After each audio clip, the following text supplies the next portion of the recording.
Narito pa rin po News TV Quick Response Team sa lumayo na po kami lahat dito mga miyembro ng media mula po doon sa original na posisyon namin para sa coverage matapos nga po na paputukan ng dalawang mortar yung kinalalagyan po ng Red Cross na nag-aabang lamang ang mga ito para sa mga ilalabas na sugatan. Kanina po dalawang miyembro ng Red Cross ang tinamaan ng shrapnel ng mortar.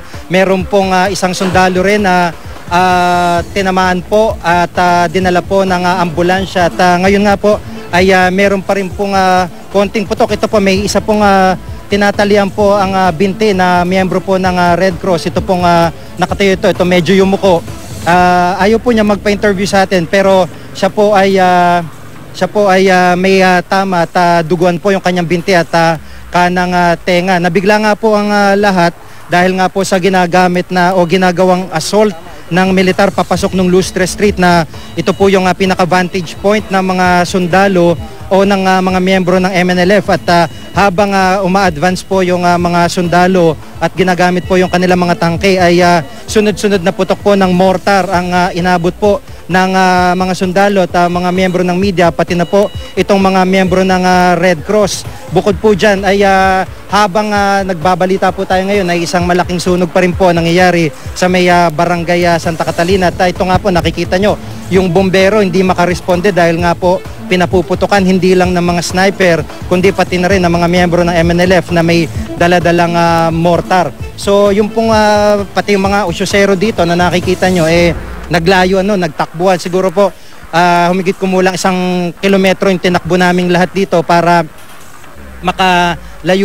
makalayo dun sa mismong range ng mortar at mga sniper at hanggang ngayon nga po ay tila ba ay tinigil lang mga sundalo. Wala po tayong naririnig na putok mula po may panibagong putukan po pinapasok po ulit ng mga sundalo yung posisyon ng MNLF. Hindi na po natin papakita kung ano pong ginagawa nila pero ito po pakita natin yung miyembro ng Red Cross na nilalapatan po ng first aid. Isa po yan doon sa mga nakapwesto doon sa tinamaan po ng mortar na kalsada kaya po yung shrapnel ay nahagip po yung kanyang binti. Yung kanang tenga po niyan ay nagdurugo din. Samantala kanina nga po ay dalawang hostage ang nakatakas sa kamay ng MNLF at nung una ay nagkaroon ng tensyon matapos na hindi po agad sila dumapa dahil habang inutusan po sila ng mga sundalo na dumapa ay siguro sa pagkalito po at sa 5 araw na pagkakawak sa kanila ng MNLF hindi po agad sila nakatugon sa kanilang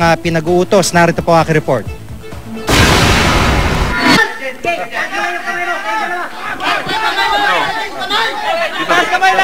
Itong naaktuhan namin habang pinapalabas ang dalawang lalaki sa Lustre Street, Barangay Santa Catalina, ang kuta ngayon ng MNLF. Ilang saglit pa.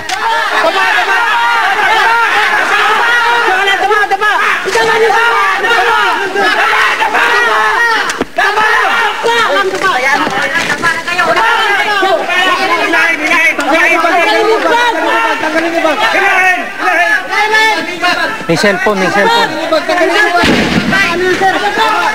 Abay sa ulo! Dik.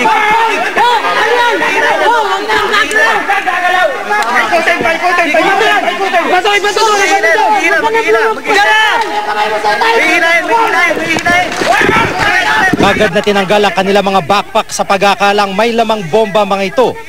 Nang kunin ng mga sundalo, agad silang nagpakilala mga sibilyan. Yung kasama ko, may tama rin yun. May isang tama nun, saan tama? Sir, paano Dito, po? sir, oh. Bilang po saglit sa ano?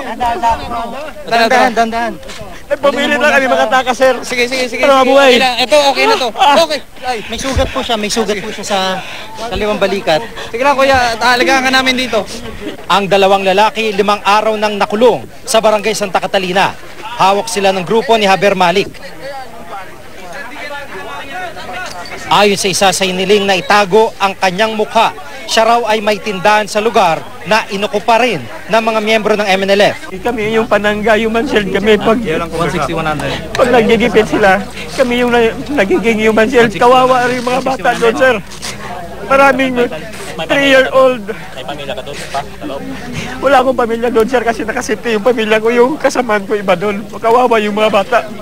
May natatamaan na doon. Kasagaran doon, mga estudyante lahat. Dahil sa tinamong tama ng bala, agad na dinala sa ospital ang isa sa mga ito, habang nasa ligtas na kalagayan naman ang kanyang kasamahan. Lahat ng hostages andyan. Andyan rin kami nakatira, sir. Lalaki yun, doon sa kabila yun.